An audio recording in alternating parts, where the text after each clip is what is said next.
The paperwork thing is, yeah. Yeah. That's just all just that. Yeah. It's sad because I think the guys who were our elders who were in the industry or still are in the industry, some of them before us, did not really set a great example for us. The saddest thing was hearing my mom say, who do you know who has made it being a musician? That's the worst, man. And the truth is, I couldn't point a single drummer. I'll talk about what I specialize in, what we as drummers. I couldn't point at a drummer and say, maybe it was because I didn't know of one who was successful. Yeah. And yes, the truth is, the ones I did know who were around, who were accessible to me, weren't really doing that well. Right. Because firstly, I think money is a touchy subject when it comes to musicians. Yes. I don't know why. Passion versus money thing. Yeah, it's become very touchy. Someone calls you, hey man, I'd like us to do this gig and that and that. Cool, hey, when is the gig, the dates, the flights, everything. But you can end the call and you don't even ask how much. Because you don't want to, because there's just it's just been this funny thing about money, and I think we need to get rid of that 100%. stigma. It's a stigma that shouldn't have stuck. I don't know who came up with that thing, but it has ruined a lot of musicians. Yeah, 100%. First of all, I think charging, there's nothing wrong with charging. Yeah. Charging your You're a fee. business. You should be charging your fee. It's a business. Exactly. Sending your invoice as is.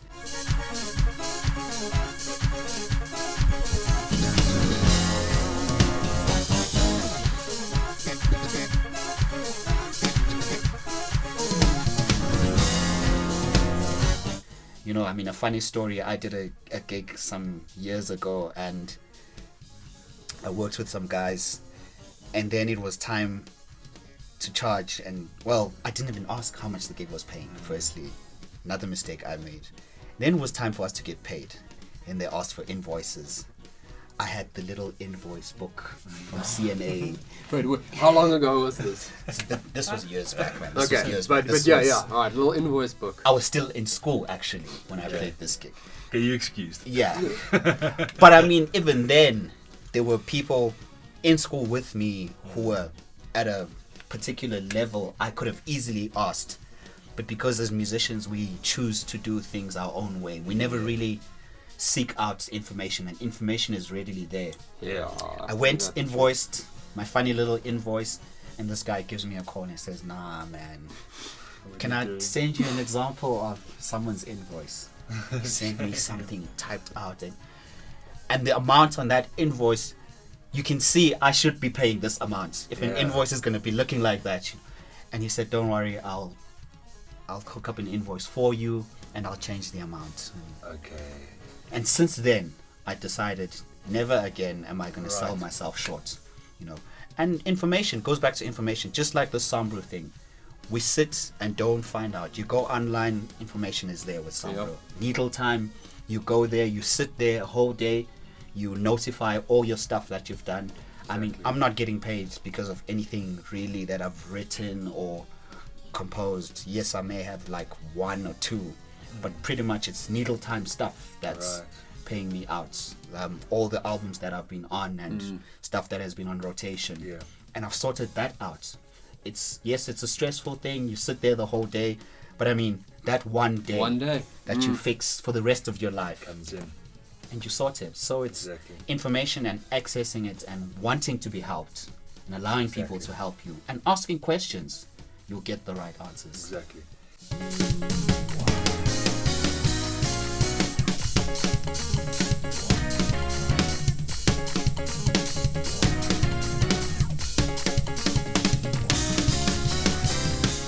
Yeah, people are afraid to ask. People these are days. afraid to It's ask. so weird.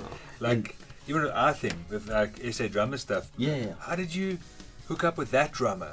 And it's like, we asked. Right. But, But, it's such a weird thing. This is something that I've experienced a lot with regards to people asking you for information, right? I generally find it either from younger players or maybe older players who are in some sort of a dream world. No offense to them, but maybe they live in some fantasy world, some idealistic world where they think something should be a certain way. I find a lot of the time people will message me on social media. People who don't know me, they'll ask you for advice. How do you do this? How did this come about? Can you recommend me how to get onto this and so the normal questions, right?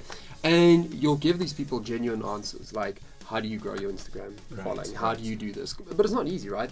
You don't go like, how do you grow your Instagram following? You post a lot. No, there's steps, there's concepts. Yes.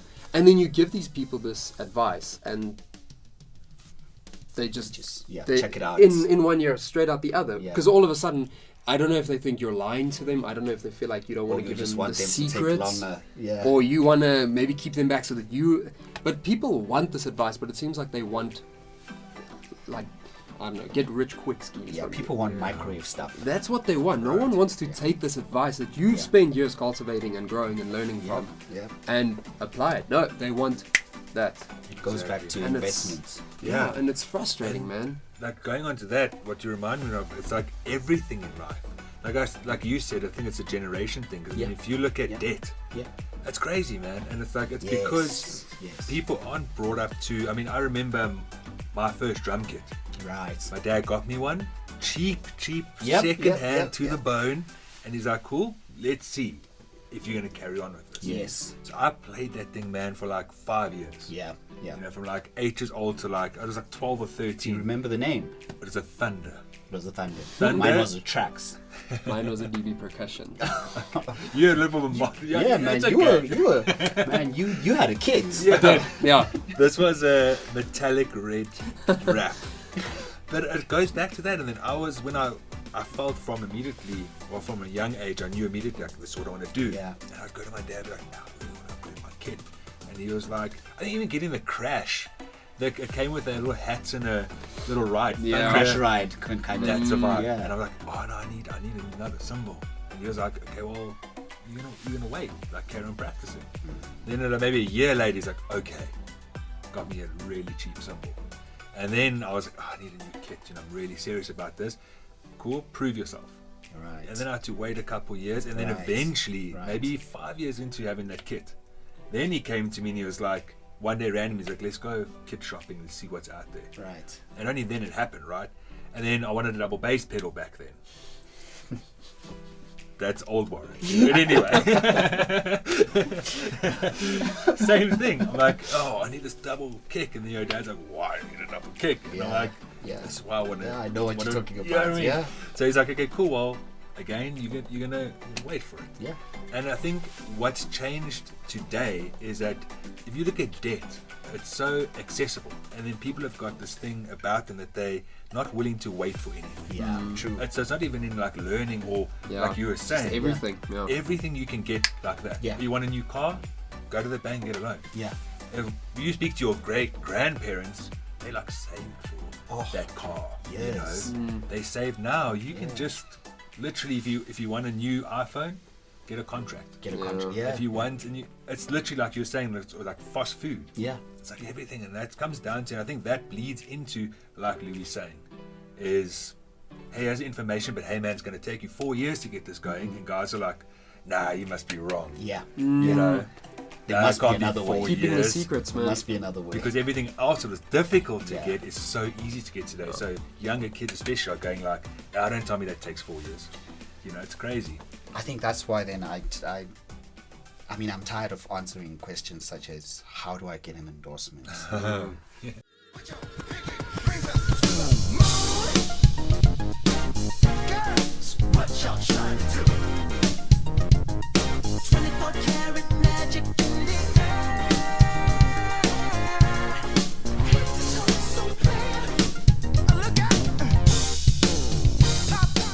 I look at a lot of young musicians, and I'm excited with what's happening in the industry with you guys coming into the scene, but I look at how they choose to live their lifestyles.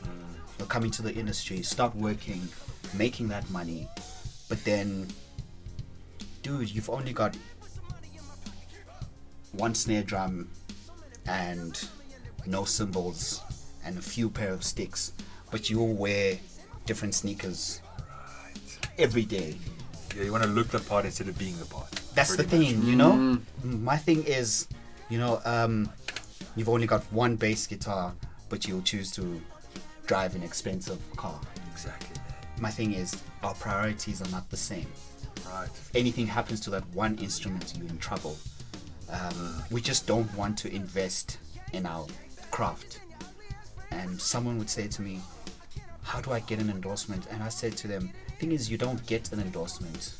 Endorsement usually finds you. Yeah. Usually finds you. Yes, you may go through the process of applying for an endorsement, but the endorsement will find you if it's yours. Exactly. Because people say, yeah, but you it's easy for you to say, you mean you've got symbols and stuff endorsed to you. And I say to them, But this is I've had symbols and stuff way before I had endorsements. I went and bought gear and gear and gear. I would take 2 symbol bags to gigs Yeah. at times. That was stuff I bought. Yes, it might have been cheap stuff, but I bought, at least I had, you know. You I just had, rely on the free yeah, stuff. yeah. I had my stuff, I had my sticks, I had my snare drum. I would come to a gig and people would be like, hey, who's that guy? Yeah. And that's what set me apart. And I chose to invest in my craft. And then after I started getting the endorsements, then now I could, okay, cool, -1.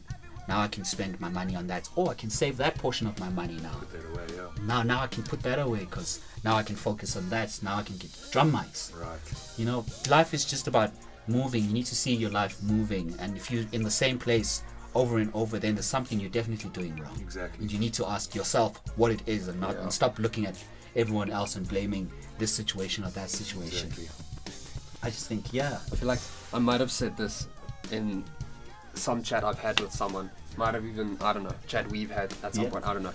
That's funny. When you're saying like you have to kind of start looking, maybe you know you need to change something. There's Yeah. an issue there, and I like bringing this up because it's such a good quote. You know, if you're in a situation where you're not happy with something, Right. let's say for instance you're working somewhere and you feel like you're not earning enough money, you've got 2 ways of looking at it, right? You can be like, it's my boss's fault. They're not giving me a raise. My job sucks. It's right. Or you can be like, I'm the problem. you're right. Because what's easier to change? Is it easier to change that person, that industry, or is it easier to just to change You. you, Yeah. there where you are? Exactly, man. And it's that people don't want to do that. Yeah. People don't want to change themselves. They want the easier way, which is The not the easy way. easier way. They Yeah. want to change something other than themselves. Yeah. And the problem with that is you can't. Yeah. Yes. You can't change it. You can change you. It's not easy, but that's the only thing you can change. That's so Exactly. true. That's so true. So Yes. That reminds me of like a thing that happened to me when I was really young. You make the change if you want the change. Right. Yeah. And I remember I was playing with this one band, I won't mention names, but it just got to the point where I was super young, but I got to the point where I wasn't happy with things going on, right? Right. Or I wasn't happy with the way they were treating us, or the pay, or whatever. And I was still living at my parents then, you know, it was years and years ago. And I remember once, must have been the 50th time, I was sitting with my mom and I'm like, yo, these guys are this, and these guys are that. And then she looked at me and she's like, I'll deal with it. Yeah. Like, and yeah. the 50th time, all the other time she's like, Shay, maybe speak to them and do this, do this. And then she was like, you know what, Deal with it. it's your own fault. I don't know why you're moaning about this anymore. And I was like, How could you? how could you? You know, he's put my back and she's like, let me teach you a lesson. She's like, if you're moaning about the situation so much, can you leave? Can you take yourself out of the situation? And I'm like, yeah, I think I'm going to leave. And she's like, well, you said that the 20th time. This is the 50th time. So you got option to leave. So why are you staying there and moaning about the Right. same things? Right. Yeah. Leave. And I was just like, Yeah. yes, mom. Sometimes it it's just takes someone pointing it out to you. I remember actually, and this was nothing to do with work. It was personal issues. I was young as well, so the mind was not there yet, you know. And Facebook was there for all of the world, and for me to complain to all of the world. Yeah. And I had something that was bothering me for a long time, and I was very vocal because I was a sad boy on the internet. I'm like life and da da da da. Until one of my friends from school said to me, they were just like, dude, what is wrong? Like what? And I was like, they're like, so? Yeah. Like, and I was like, he's like, you're actually right. I'm being so annoying about this instead of just changing and moving. Yeah. So yeah, it's funny, man. In many cases, professional, personal, whatever, people like finding the problem out there. True. Instead of Instead just of just looking at making the yourself change. and deciding, I'm gonna make the change. Yeah, because it's difficult, I guess. Yeah. It's crazy. No, it's not easy. It's not easy. I mean, we've all had our fair share. Also had to make some decisions in my life where I decided, okay, enough is enough. This I'm not going to tolerate any longer. And I need to change this, I need to change that. From work point of view, life point of view, I had to make a couple of decisions. And yeah, this is where I'm at now. Amazing. In my young 30s, so they say. Oh man, it's always there. Young 40s, young 50s. That's okay. Maybe just the mindset, eh? Yeah. You know, when you hit 30, you feel old. Yes. Yeah. That's so weird. Like I was speaking about the new mics we got. Right. You know, and they're 30 years old. And I keep calling them vintage mics. As old as we And are. they're all as old as And then you are. I'm like, yo, man, I got these cool vintage mics. And then I think I was saying it to my wife. I'm like, I got these cool vintage mics. And check these things out. I want to get these. And I'm like, they're almost as old as I am. That's how vintage they are. And I like stopped and I was like, That's that vintage. Oh gosh, okay. damn. The 90s feel like vintage now. It's super weird. Oh man. Yeah.